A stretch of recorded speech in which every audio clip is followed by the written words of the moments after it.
सरकारी कागद हा असा एक घटक आहे की ज्याच्यावर प्रत्येक सर्वसामान्य माणूस अगदी डोळे झाकून विश्वास ठेवतो. तो एक वेळ एकमेकांच्या शब्दावर विश्वास ठेवणार नाही, मात्र सरकारी कागदावर प्रत्येकाचा विश्वास असतो.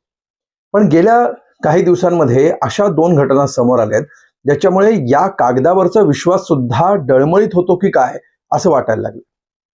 पहिली घटना घडली लोकसभेमध्ये. केंद्रीय कृषी मंत्र्यांनी लेखी उत्तर दिलं आणि या उत्तरामध्ये त्यांनी असं म्हटलं की पूरग्रस्तांच्या मदतीबाबत महाराष्ट्र सरकारकडून कुठलाही प्रस्ताव अद्याप आमच्यापर्यंत पोहोचलेला नाही. 2 डिसेंबरला त्यांनी हे उत्तर दिलं. त्यानंतर मग महाराष्ट्र सरकारने याचा इन्कार केला, आम्ही प्रस्ताव पाठवलेला आहे सांगितलं वगैरे वगैरे बऱ्याच गोष्टी झाल्या. आणि त्यानंतर केंद्रीय कृषी मंत्र्यांनी जाहीरपणे सांगितलं की लेखी उत्तरात दिलेली माहिती चुकीची आहे, प्रत्यक्षात प्रस्ताव आलेला आहे. दुसरी घटना घडली याच पूरग्रस्तांच्या मदतीबाबत.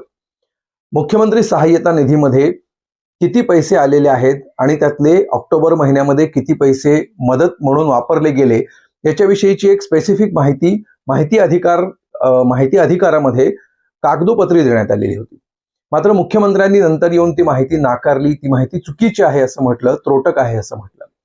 त्यामुळे सरकारच्या लेखी उत्तरातली माहिती सुद्धा चुकीची असणं आणि माहिती अधिकारात मिळालेल्या माहितीवर सुद्धा स्वतःच शासनाच्या प्रतिनिधींनी शंका उपस्थित करणं, याच्यामुळे सरकारी कागदावरचा जो विश्वास आहे तो विश्वास कमी होण्याची शक्यता आहे असं वाटतं का? काय वाटतं? नक्की कळवा.